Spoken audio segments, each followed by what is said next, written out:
menggambar segitiga, kira-kira apa yang harus kami katakan padanya. Terus yang ketiga, kalau kamu bisa membuat aplikasi sendiri, masalah apa di sekolah atau di rumah yang ingin kamu selesaikan? Bagaimana Anda mungkin yang pertama, mengapa robot bisa bergerak sesuai perintah, padahal dia tidak punya otak seperti manusia? Itu mungkin yang harus kita pikirkan. Mengapa robot itu bisa bergerak, padahal dia tidak mempunyai otak?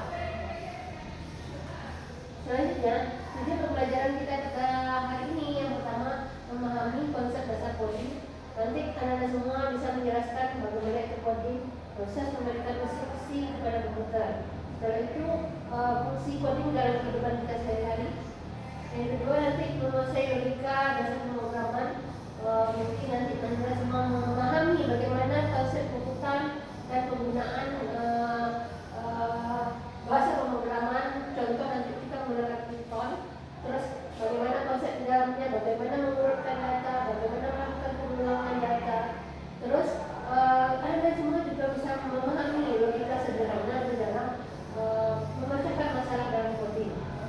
Yang ketiga, mengenal sintak dan struktur program sederhana. Mengetahui aturan penulisan dalam bahasa pemrograman yang digunakan, menulis program sederhana sesuai struktur dasar dan dalam bahasa pemrograman. Terus yang keempat, nanti anda semua mampu membuat program sederhana. Bagaimana menyusun kode-kode untuk menyelesaikan permasalahan. Misalnya cara menghitung, menampilkan hasil, menggambar bentuk sederhana. Menguji dan memperbaiki kalau terjadi kesalahan. Selanjutnya, apa itu coding? Semua kira-kira apa itu coding?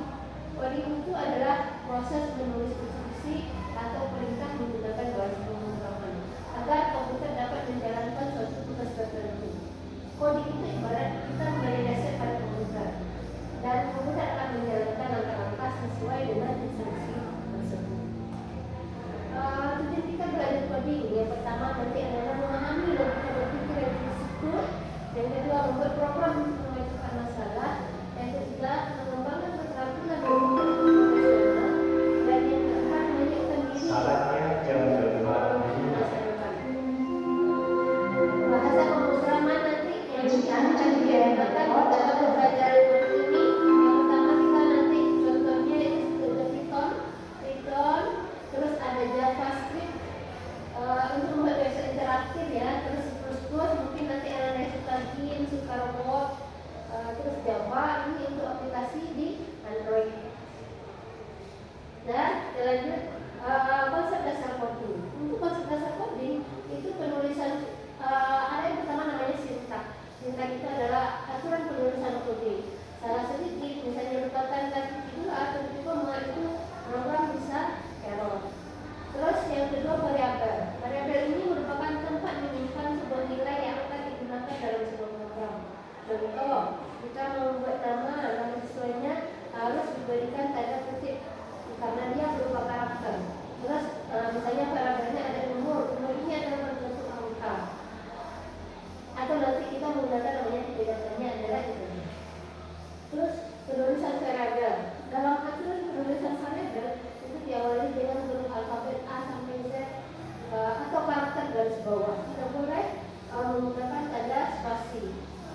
Tidak bisa diawali dengan digit atau angka. Hanya maksimalnya adalah 32 karakter. Tidak boleh menggunakan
sama dengan 13. Ini berarti penjumlahan. Kalau dia pengulangan, tandanya adalah minus.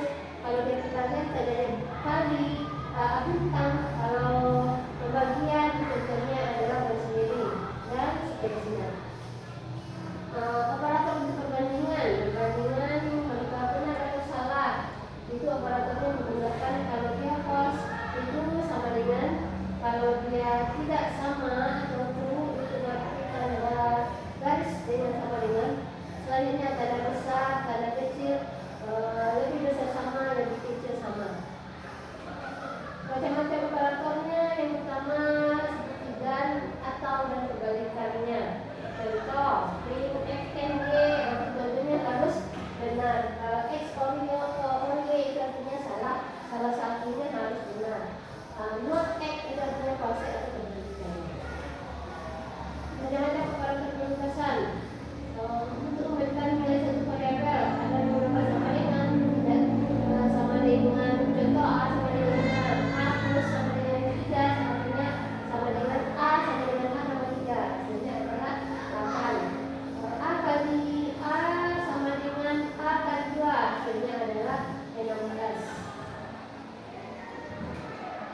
Konsep dasar coding yang pertama ada percabangan if else itu untuk memilih aksi berdasarkan kondisi. Contoh, umumnya sama dengan 16. Jika umumnya besar dari 17, berarti boleh membuat KTP. Jika kurang dari 16, berarti belum boleh membuat KTP. Untuk pengulangan atau looping istilahnya itu untuk mengulang beberapa kali. Contoh, 40 in rank 5 artinya adalah kita mengulang untuk mencetak kalimat halo itu sebanyak 5 kali. Konsep dasar kode selanjutnya ada fungsi. Fungsi ini merupakan kumpulan perintah yang bisa dipanggil kapan saja atau kode yang bisa dipanggil berulang. Fungsi ini kayak kesepakatan, kita bikin satu resep atau fungsi, terus kita bisa pakai ulangan dan harus menulis ulang. Contoh, fungsi siapa, misalnya nama, kita cetak halo nama. Artinya nanti akan memanggil fungsi si Bumi. Halo penulisan program. Yang pertama, identifikasi masalahnya, apa yang mau dibuat. Yang kedua, rancang logikanya, ada pencetnya, ada sebuah program. Terus kode, gunakan bahasa pemrograman. Yang keempat, kita jalankan, cari dan perbaiki jika ada errornya. Terus yang kelima, jalankan dan evaluasi apakah hasil itu sudah sesuai tujuan. Jadi yang rendah itu alur dalam menulis program coding. Contoh program sederhananya, contoh kita menghitung luas persegi panjang. Kali plus persegi panjang itu panjang kali lebar ya. Berarti variabelnya nanti ada panjang, jadi kita datanya plot, berarti kita inputkan panjangnya. Setelah itu ada variabelnya lebar, kita datanya juga kita inputkan lebar. Berarti untuk prosesnya luas dengan panjang kali lebar. Setelah itu untuk ukurnya berarti kita tampilkan luas persegi panjang adalah hasil dari luas panjang kali lebar. Nah, untuk latihan silakan Anda kerjakan, buatlah program yang menampilkan nama tersebut. Setelah itu buatlah pemilihan apakah sebuah angka benar atau tidak. Yang ketiga, buatlah program pengulangan untuk mendapatkan angka 1 sampai 0. Dan Anda semua silakan kerjakan ada yang tanya, silakan mengajukan pertanyaan. Untuk melaksanakan tugas ini kita laksanakan selama 10 menit. Silakan dikerjakan dengan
apa yang mau kita buat.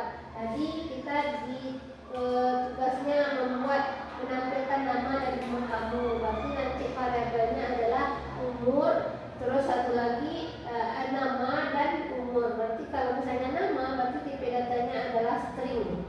Dan terus kalau umur, berarti tipe datanya adalah integer. Nanti berarti prosesnya adalah nama dan umur. Setelah itu kita cetaknya nanti berarti ada nama, terus setelah itu umur. Itu untuk latihan yang pertama. Berarti pertama kita identifikasi dulu masalahnya apa yang mau dibuat. Berarti tadi kita mau membuat namanya siapa, umurnya berapa. Setelah itu kita rancang logikanya. Logika berarti pertama kita rancang dulu flowchartnya. Flowchartnya berarti inputnya tadi adalah nama dan umur. Setelah itu prosesnya adalah menampilkan nama dan umur. Outputnya adalah berapa umurnya, siapa namanya, dan berapa umurnya. Setelah itu kita boleh pilih salah satu, ya boleh flowchart atau pseudocode. Apa perbedaan flowchart atau pseudocode? Kalau flowchart itu merupakan langkah-langkah dalam proses menyelesaikan masalah. Kalau pseudocode merupakan kode yang berbentuk bahasa pemrograman dalam bentuk bahasa manusia. Dan jadi setelah kita buat flowchartnya, nanti silakan Anda tulis kode gunakan bahasa pemrogramannya. Nanti boleh kita menggunakan bahasa pemrogramannya Python. Setelah kita jalankan nanti, kita coba jalankan. Nanti kalau ada errornya, berarti kita cari dan perbaiki di mana permasalahan itu terjadi. Kalau misalnya sudah kita perbaiki, nanti kita jalankan dan evaluasi lagi apakah hasil itu sudah sesuai dengan tujuan yang kita capai. Ya, silakan Anda kerjakan latihannya. Yang pertama tadi membuat program yang menampilkan nama dan umur. Setelah itu membuat program yang menentukan apakah sebuah angka itu genap atau ganjil. Dan yang ketiga, program pengulangan nanti. Ulangan yang seperti dibilang tadi, yang di sana ada looping, berarti mengulang perintahnya beberapa kali. Berarti for in range-nya 10. Berarti kita nanti print perintahnya adalah angka. Berarti angkanya nanti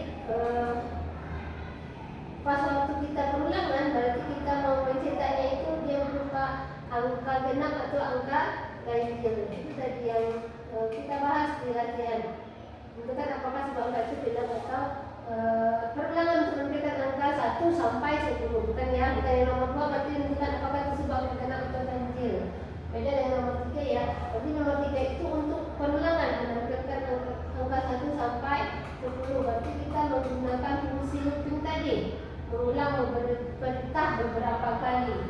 Berarti for in range 10, print angka 1 sampai 10 kali. Berarti 1 sampai 9 dan 0 sampai 9. Nah, silakan Anda kerjakan.